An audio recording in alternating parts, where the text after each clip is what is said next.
Master એજ્યુકેશનમાં આપ સૌનું સ્વાગત છે। આજનો જે આપણો વિડીયો છે મિત્રો, તે આપણે ટાટ એચએસને અનુસાર બનાવી રહ્યા છે, જેની અંદર આજે આપણે સવિસ્તાર ઉત્તરો જે આવે છે તેના વિશે ચર્ચા કરીશું। તો આજે આ ભાગ 1 છે આપણો, તેની અંદર આપણે પહેલો પદ્ય નાવિક વળતો બોલ્યો।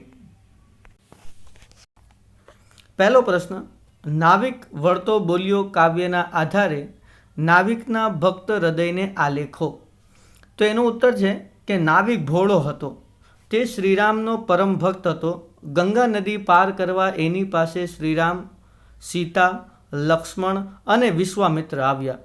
સૌને નદી પાર કરવા જણાવ્યું, પણ એનું ભક્ત હૃદય એક વિમાસણમાં મુકાઈ ગયું। જો એ શ્રીરામને પોતાની નાવમાં બેસાડે અને નાવ સ્ત્રી બની જાય તો? કેમ કે ઋષિના શાપથી પથ્થર બનેલી અહલ્યા શ્રીરામની ચરણ રજથી જીવિત સ્ત્રી બની ગઈ હતી। એ પ્રસંગ નાવિકે સાંભળ્યો હતો। એની આજીવિકા છીનવાઈ જાય એ એને પરવડે તેમ નહોતું। વળી ઘરમાં એક સ્ત્રી તો હતી જ, એમાં વળી બીજી સ્ત્રી આવે તો બંનેના ભરણ પોષણની વ્યવસ્થા કેવી રીતે કરવી એ એક મૂંઝવણ હતી। પછી એણે વિશ્વામિત્રએ સૂચવેલા ઉપાય પર વિશ્વાસ મૂક્યો, કેમ કે એ શ્રીરામનો મહિમા જાણતો હતો। એણે ભક્તિભાવપૂર્વક શ્રીરામના ચરણ ગંગા જળથી પખાડ્યા। આ નિમિત્તે નાવિકે શ્રીરામના ચરણ પખાડવાની તક મળી। આમ આ કાવ્યમાં નિર્દોષ ભાવિકનું ભોળપણ, વિશ્વામિત્રની કુનેહ અને શ્રીરામનો મહિમા વ્યક્ત થયો છે। ત્રીજું પદ્ય આવે છે એમ ઉગાર્યો ચંદ્રહાસ। તેમાં પહેલો પ્રશ્ન છે, ચંદ્રહાસનું મનોહર રૂપ જોઈને વિષયા શોક શા માટે અનુભવે છે? તો એનો ઉત્તર છે કે ચંદ્રહાસનું મનોહર રૂપ જોતા જ વિષયા તેનાથી મોહાઈ જાય છે, પરંતુ તે તત્ક્ષણ વિચાર કરે છે કે જેણે જપ, તપ, વ્રત અને દેહદમન કર્યા હોય તે જ એના ઘરની નાર હોય। જે ભાગ્યશાળી હશે તેને જ આવો સુંદર ભરતાર મળશે। પોતે એક પણ પુણ્ય કર્યું નથી એટલે પાપણી છે, તો પછી એને આવો ભરતાર ક્યાંથી મળવાનો? આવા વિચારથી વિષયા દુઃખી થઈ જાય છે અને ચંદ્રહાસનું મનોહર રૂપ જોઈને શોક અનુભવતી આંસુ સારે છે। બીજો પ્રશ્ન છે, ચંદ્રહાસ પાસેનો પત્ર વાંચી વિષયાએ શી પ્રતિક્રિયા આપી? તો એનો ઉત્તર છે કે વિષયાએ ચંદ્રહાસ પાસેનો પત્ર વાંચ્યો। એમાં પિતાએ પુત્રને ચંદ્રહાસને વિષ આપી મારી નાખવાની વાત લખેલી।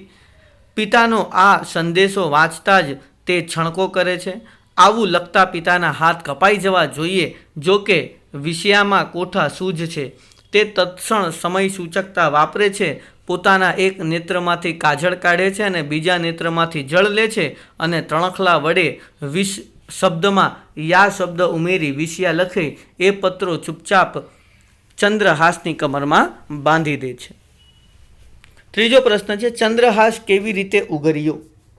તો પત્રમાં પિતાએ તેના પુત્ર મદનને ચંદ્રહાસને વિષ આપવાનું લખ્યું હતું।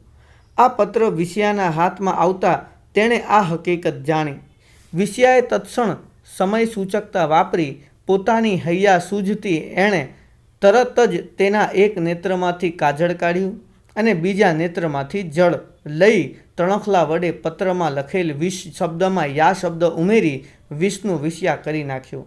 આ રીતે ચંદ્રહાસ ઉગર્યો। ચોથો પ્રશ્ન આવે છે, ચંદ્રહાસને જોઈને વિષયા કેવા પ્રકારનું મનોમંથન અનુભવે છે? તો એનું ઉત્તર છે કે ચંદ્રહાસના રૂપ, રંગ અને તેજ પર તે વારી જાય છે। તેને થાય છે કે જાણે તેના પર પ્રેમની ભૂરકી નાખે। એ ક્ષણે તેના મનમાં મંથન શરૂ થાય છે કે જે નારીએ જપ, તપ, વ્રત અને દેહદમન કર્યા હશે તેને જ આવો ભરતાર મળે। પોતે તો એવી ભાગ્યશાળી નથી, પોતે પાપણી છે। તેણે તો એક પણ પુણ્ય કર્યું નથી, તો પછી તેને આવો રૂપાળો સ્વામી ક્યાંથી મળવાનો? ચંદ્રહાસને જોઈને વિષયા આ પ્રકારનું મનોમંથન અનુભવે છે। પાંચમો પ્રશ્ન છે, ચંદ્રહાસનું પાત્ર લેખન કરો। તો એમાં ઉત્તર છે કે ચંદ્રહાસ એક સોહામણો યુવાન છે। તેના કમળ જેવા સુંદર મુખની ભ્રુકુટી ઉપર ભમરા ગુંજારવ કરે છે। ચંદ્રબિંબની પાછળ તારા શોભે એમ એના ગળામાં મોતીઓનો હાર શોભે છે। એનું નાક પોપટની ચાંચ જેવું છે, જાણે તેના અધરબિંબને શોભાવે છે। કાનમાં ચંદ્ર અને સૂર્ય જેવા કુંડળ શોભે છે. તેના દાંત દાડમની કડી જેવા છે.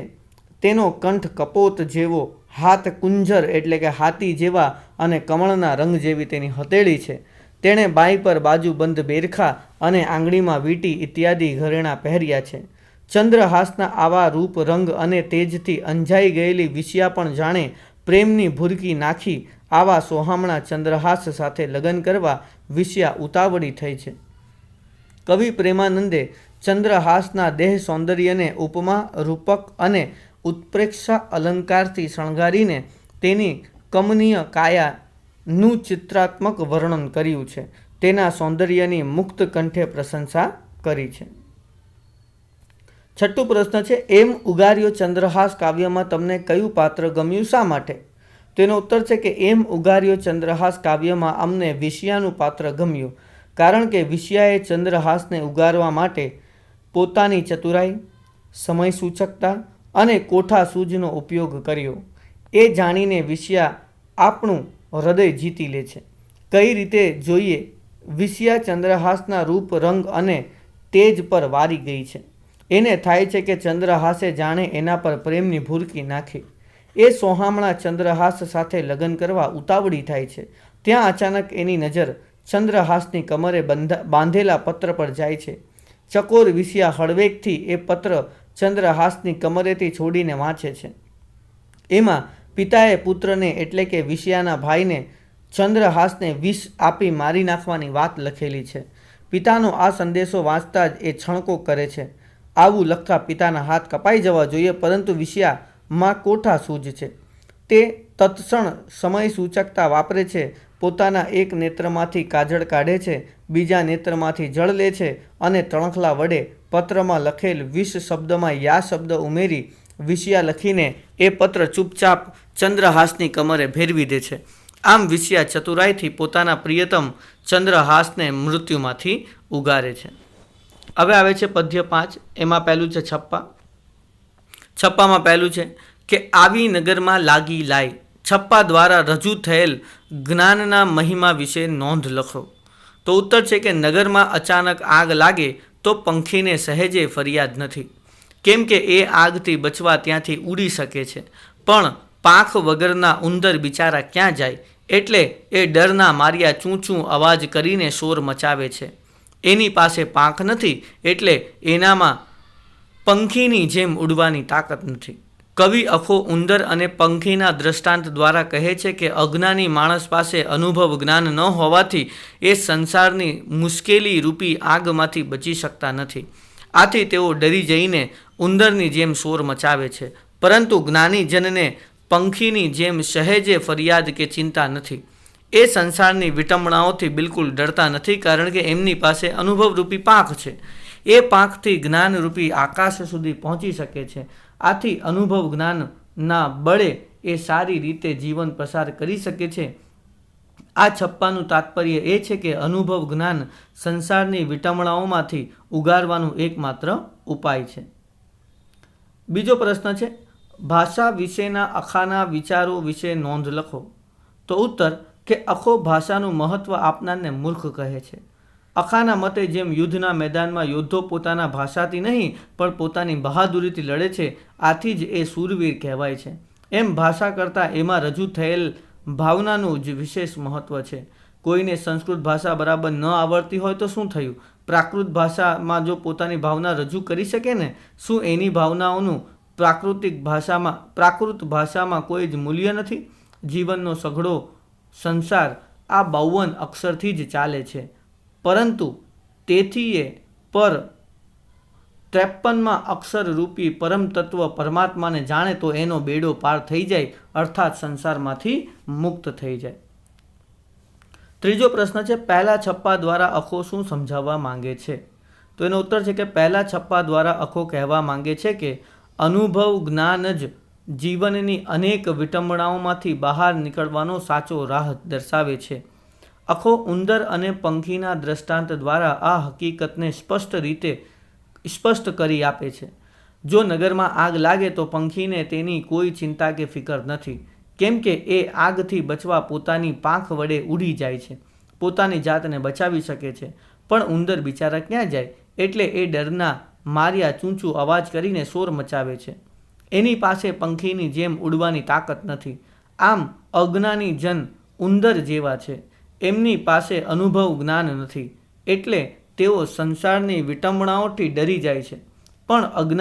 પરંતુ જ્ઞાનીજનો સંસારની વિટંબણાઓથી સહેજ પણ ડરતા નથી. તેઓ પોતાના અનુભવ જ્ઞાનરૂપી પાંખથી એ વિટંબણાઓને ઉકેલી શકે છે. ટૂંકમાં અખાના કહેવાનું તાત્પર્ય એ જ છે કે અનુભવ જ્ઞાન રૂપી પાંખો સંસારમાં વિટંબણાઓને ઉકેલવાનું એકમાત્ર ઉપાય છે. ચોથો પ્રશ્ન છે, બીજા છપ્પા દ્વારા અખા શી પ્રેરણા આપે છે? તો એનો ઉત્તર છે કે બીજા છપ્પા દ્વારા અખો જેમને સંસ્કૃત ભાષા સારી રીતે બોલતા આવડતી ન હોય તેમને હિંમત આપે છે. અખો કહે છે કે કોઈ સંસ્કૃત ભાષા બરાબર ન આવડતી હોય તો શું થયું? પ્રાકૃત ભાષામાં એટલે કે લોક ભાષામાં પોતાની ભાવના તો રજૂ કરી શકાય ને. પ્રાકૃત ભાષામાં જ રજૂ કરે એટલે શું એની ભાવનાનું કોઈ મૂલ્ય નથી? ભાષાને આટલું બધું મહત્ત્વ આપવાની શી જરૂર છે? જેમ યુદ્ધના મેદાનમાં યોદ્ધો પોતાની ભાષાથી નહીં પરંતુ પોતાની બહાદુરીથી લડે છે એટલે જ તે શૂરવીર કહેવાય છે. એમ ભાષા મહત્ત્વની નથી, ભાષા દ્વારા રજૂ કરવામાં આવેલી ભાવનાનું મૂલ્ય વિશેષ છે. આમ કહી અખો સૌને પ્રેરણા આપે છે કે જીવનનો સઘળો સંસાર મૂળાક્ષરના 52 અક્ષર પર ભલે ચાલતો હોય પણ એથી પર 53માં અક્ષરરૂપી પરમ તત્વ પરમાત્માને જે જાણે તેનો જ બેડો પાર થઈ જાય છે, અર્થાત સંસારમાંથી મુક્ત થઈ જાય છે. ઉખાણો આવે છે એની અંદર જ. એમાં પહેલું ઉખાણું છે કે પહેલા ઉખાણા દ્વારા કવિ શું કહેવા માંગે છે? તો એનો ઉત્તર છે કે પહેલા ઉખાણા દ્વારા કવિ કહેવા માંગે છે કે પડછાયો એક આશ્ચર્ય પમાડે તેવો છે, એ સુંદર દેખાય છે, એ શીતળતા આપે છે. એટલે કે કવિએ એને અમૃતથી મીઠો કહ્યો છે.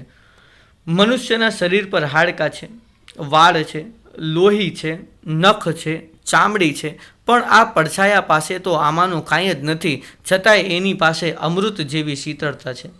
એ વાતનું કવિને અચરજ થાય છે, એ સ્વાભાવિક છે. આમ કવિ પડછાયાના ગુણધર્મ વર્ણવી ચતુર નરને એના ઉત્તર આપવા કહે છે. બીજું, બીજા ઉખાણા દ્વારા કવિ શું કહેવા માંગે છે? તો ઉત્તર છે કે બીજા ઉખાણામાં કવિએ દર્પણ વિશે કૌતુક જગાડ્યું છે. કવિ દર્પણને સરોવર તરીકે ઓળખાવે છે. આ સરોવર નિર્મળ નીરથી ભર્યું હોવા છતાંય કોઈ પંથી મુસાફર એનું પાણી પીએ નહીં. હંસ આ સરોવરને તીરે આવીને બેસે નહીં. આ સરોવર અર્થાત આ દર્પણમાં નારીનું રૂપ સૌંદર્ય જોઈ અનેક જણા એના રૂપ પાછળ ઘેલા થાય છે. એનાથી નાયિકાના શરીરને કોઈ હાનિ થતી નથી, ઉલટું એમનું દેહ સૌંદર્ય તાજું રહે છે, અર્થાત ખીલી ઉઠે છે. આથી ઉખાણાના અંતે કવિ કહે છે કે ભલે એ દર્પણ આકરું લાગે છતાંય પતિ પાસે દર્પણ મંગાવતી પત્નીને તો એ દર્પણમાં જોઈને 16 શણગાર સજી પોતાની યૌવનને પૂર્ણ કરવાની હોંશ છે. સાતમું છે, વનમાં ચાંદલિયો ઉગ્યો. તેનો પહેલો પ્રશ્ન છે કે નાયિકાએ નાયક પ્રત્યે દર્શાવેલ ભાવને તમારા શબ્દોમાં વર્ણવો. તો એમાં ઉત્તર છે કે નાયિકા પ્રિયતમા પોતાના પ્રિયતમના વિરહમાં ઝૂરે છે. એકલતા અનુભવતી પ્રિયતમાના જીવનમાં ચાંદલિયો ઉગ્યો એટલે કે પ્રિયતમના આવવાથી એના હૃદયમાં ઉલ્લાસના ભાવો જાગ્યા. એને લાગ્યું કે એના સૂના જીવનમાં ચંદ્ર જાણે સૂરજ થઈને ઉગ્યો. સૂરજ આશાનું કિરણ લઈને આવે છે એટલે એના આનંદની સીમા નથી. એ પ્રિયતમને આવેલા જોઈને એની આગતા સ્વાગતા કરવા તત્પર થઈ જાય છે. એ પ્રિયતમને ઉતારો કરવા, દાંતણ કરવા, સ્નાન કરવા, દૂધ પીવા, મુખવાસ લેવા અને શયન કરવા જેવી તમામ ક્રિયાઓ એને ત્યાં કરે એવી વિનંતી કરે છે. એ નિમિત્તે પ્રિયતમ રોકાય તો એના વિરહનું દુઃખ દૂર થાય અને એના એકલવાયા જીવનમાં મિલનના આનંદનો સંચાર થાય. આમ નાયિકા પ્રિયતમ પર ઓળધોળ થઈ જાય છે. 9મું કાવ્ય છે ચક્રવાક મિથુન. તેમાં પહેલો પ્રશ્ન કે ચક્રવાકી જીવન ઉપર રહેલો નિયતિનો પ્રભાવ વર્ણવો. તો અહીંયા ઉત્તર છે કે ચક્રવાક મિથુન ખંડ કાવ્યમાં ચક્રવાક ચક્રવાકીના જીવન ઉપર નિયતિના અસરકારક પ્રભાવની વાત છે. દિવસ દરમિયાન સૂર્યના પ્રકાશમાં આ પક્ષી યુગલ ચક્રવાક અને ચક્રવાકી પ્રણય સુખનો આનંદ માણે છે, પરંતુ નિયતિવશ સૂર્યાસ્ત થતાં જ બંનેને વિખૂટા થવું પડે છે. આ યુગલ વિયોગથી ઝૂરતું રહે છે. સૂર્યના પ્રકાશની છેલ્લી ક્ષણ સુધી બંને પ્રણય સુખમાં રમમાણ રહે છે. તેમને પ્રણયની તૃપ્તિ થતી નથી, પ્રણયની અભિલાષા પણ ઓછી થતી નથી. આથી સંધ્યા થતાં જ બંને એકબીજાના વિરહમાં તળવળે છે. વિરહાગ્નિમાં બળતી ચક્રવાકી પોતાના પ્રિયતમ ચક્રવાકને કહે છે કે આપણે એવા સ્થળે ચાલ્યા જઈએ જ્યાં સૂર્ય હંમેશા વસતો હોય. તેની આ અકળામણનો ઉત્તર આપતા ચક્રવાક તેની સાચી પરિસ્થિતિ સમજાવે છે અને કહે છે કે હે સખી, જ્યાં દિવસ લાંબો હોય ને ત્યાં રાત પણ લાંબી હોવાની જ. માટે આ સમય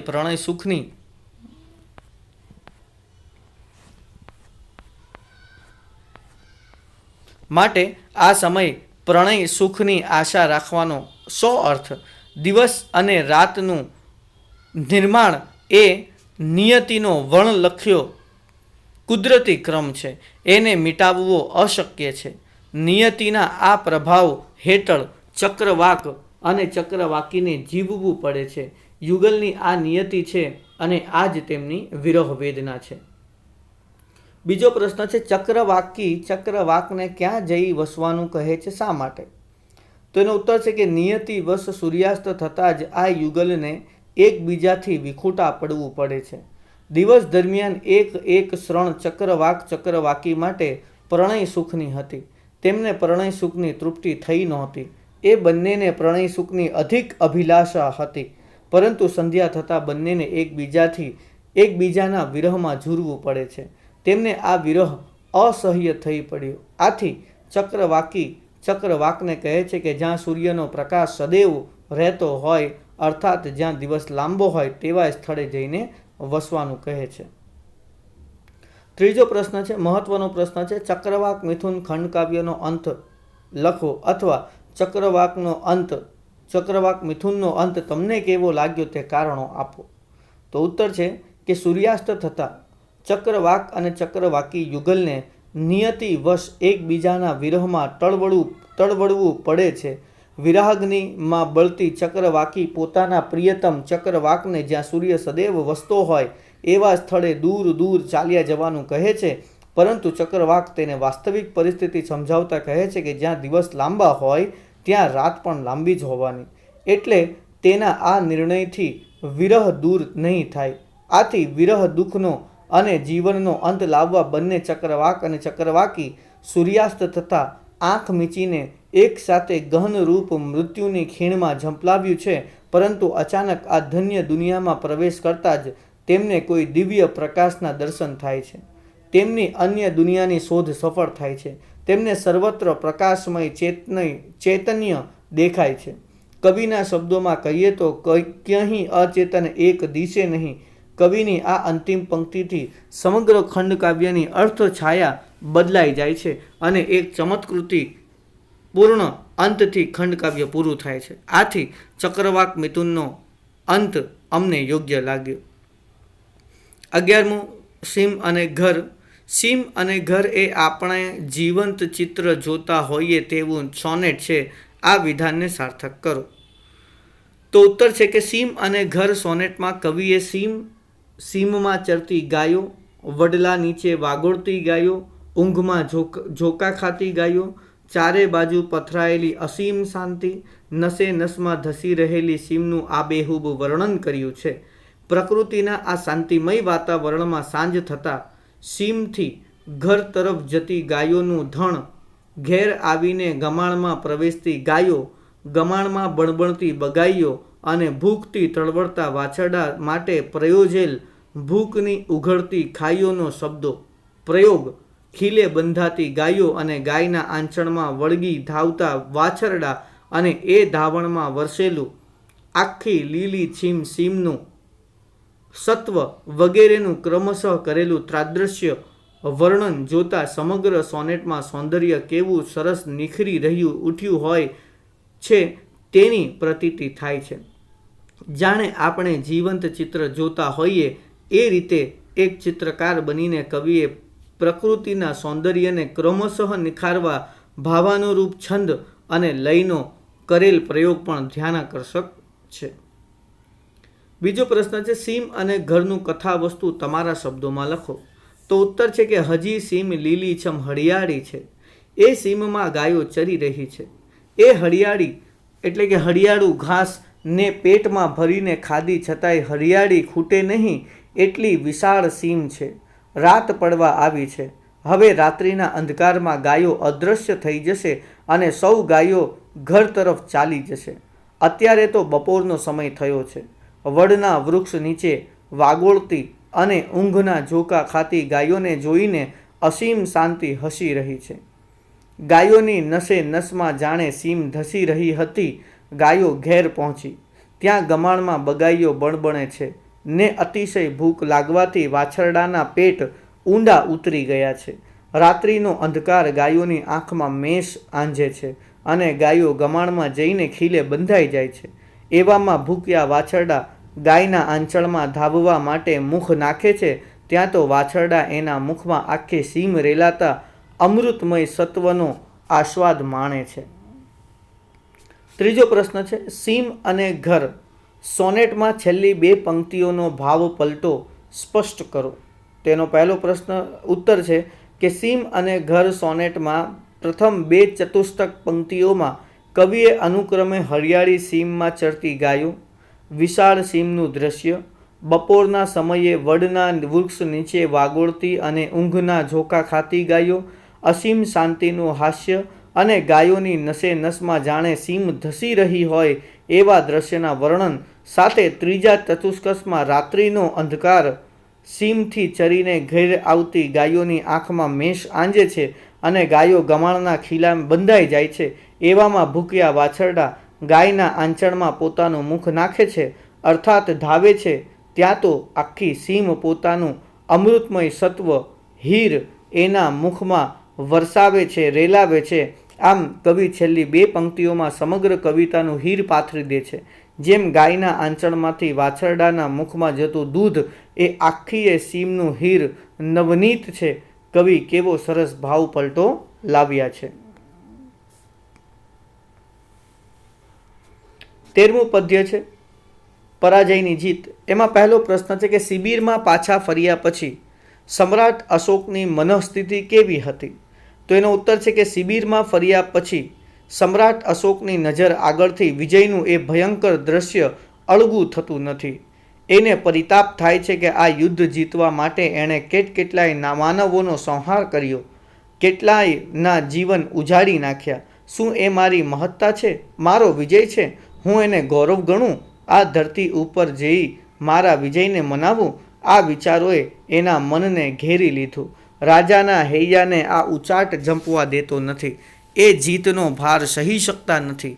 શિબિરમાં એ ઘડીક ઉઠે છે, ઘડીક બેસે છે, ફરે છે, પણ એના મનને ક્યાંય ચેન પડતું નથી.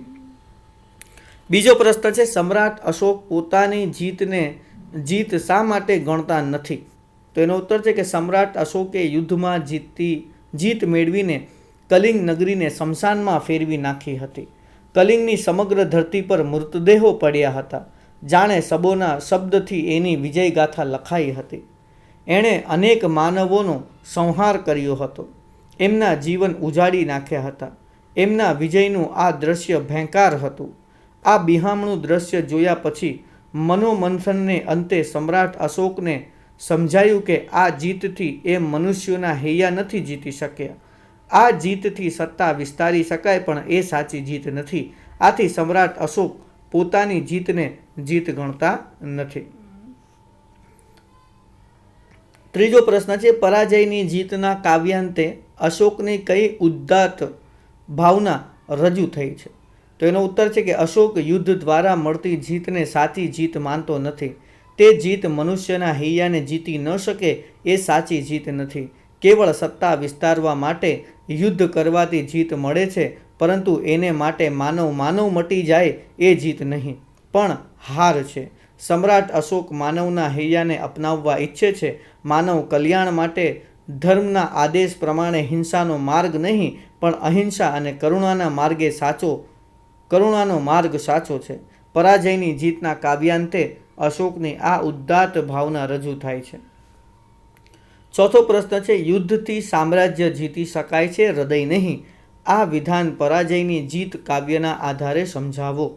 તો એનો ઉત્તર છે કે કલિંગ દેશ જીત્યા પછી અશોકને મનમાં વિજયનો ગર્વ થયો.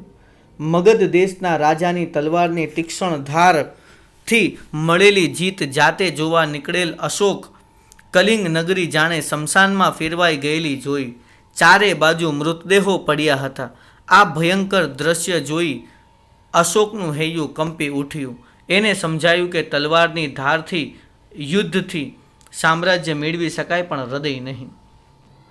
મહત્વનો પ્રશ્ન છે 5મો, પરાજયની જીત શીર્ષકની યથાર્થતા સ્પષ્ટ કરો. તેમાં ઉત્તર છે કે પરાજયની જીત ખંડ કાવ્યમાં સમ્રાટ અશોક પોતાની શૂરવીરતાના બળે કલિંગ દેશ જીતે છે. શરૂઆતમાં એને જીતનો ગર્વ થાય છે, પરંતુ એ ગર્વ લાંબો સમય ટકતો નથી. મગધ દેશની તલવારની તીક્ષ્ણ ધારે એનો કેવો વિજય અપાવ્યો એ જાતે જોવા મસાલચીઓને લઈને નીકળે છે. ત્યાં તો એ અણધાર્યું એવું ભયાનક ભૂતાવળું સમૂહ વિજયનું વરવું દ્રશ્ય જુએ છે અને એનો અંતર આત્મા કકડી ઉઠે છે. એને લાગે છે કે એણે જાણે શબોના શબ્દથી લખાયેલી એની જીતની ગાથા વાંચી રહ્યો છે. એના અંતરમાં મનોમંથન ચાલે છે. અંતે એનું હૃદય પરિવર્તન થાય છે. એને સમજાય છે કે જે જીતથી મનુષ્યના હૈયા જીતી ન શકાય એ જીત નથી. જે જીતે ચારે બાજુ શમશાનનું વાતાવરણ સર્જ્યું એને જીત કેમ કહેવાય? જે જીત મેળવવા માનવીમાંથી માનવતા ચાલી જાય એને હિંસાથી જીત મેળવે એ જીત નથી પણ નક્કી હાર છે. આમ સમ્રાટ અશોક જીત્યા છતાંય સાચા અર્થમાં પરાજયની જીત થઈ નથી, જેને કારણે અશોકે માનવોના કલ્યાણ માટે હિંસાનો માર્ગ છોડી અહિંસા અને કરુણાનો માર્ગ સ્વીકાર્યો. આ દ્રષ્ટિથી પરાજયની જીતનું શીર્ષક યથાર્થ છે. છઠ્ઠો પ્રશ્ન આવે છે, પરાજયની જીત ખંડ કાવ્ય દ્વારા રજૂ થયેલો માનવ સંદેશો જણાવો. તો એનો ઉત્તર છે કે પરાજયની જીત ખંડ કાવ્ય દ્વારા રજૂ થતો માનવ સંદેશો એ જ છે કે તલવારની ધારથી જીત અને સત્તા મળી શકે, પરંતુ માનવીના હૈયા જીતી શકાતા નથી. જે જીતથી વાતાવરણ શમશાનમાં પલટાઈ જાય એ સાચી જીત નથી. જે જીત મેળવવા માનવમાંથી માનવતા ચાલી જાય એ જીત નથી પણ હાર છે. હૈયાની શક્તિથી બીજી કોઈ શક્તિ મોટી નથી. અહિંસા અને કરુણા એ જ સાચો માનવ ધર્મ છે. 7મો મહત્વનો પ્રશ્ન છે, અશોકનું પાત્ર લેખન કરો. તેમાં ઉત્તર છે કે અશોક મગધ દેશનો પરાક્રમી રાજા હતો. એણે કલિંગ પર ચડાઈ કરી અને યુદ્ધમાં જીત મેળવી. શરૂઆતમાં અશોક રાજા મનમાં વિજયનો ગર્વ હતો, પરંતુ કલિંગની ધરતી પર ચારે બાજુ મૃતદેહો જોઈને એનું હૃદય કંપી ઉઠ્યું. એને થયું કે જાણે એ પોતાની વિજય ગાથા શબોની લિપિમાં વાંચી રહ્યો છે.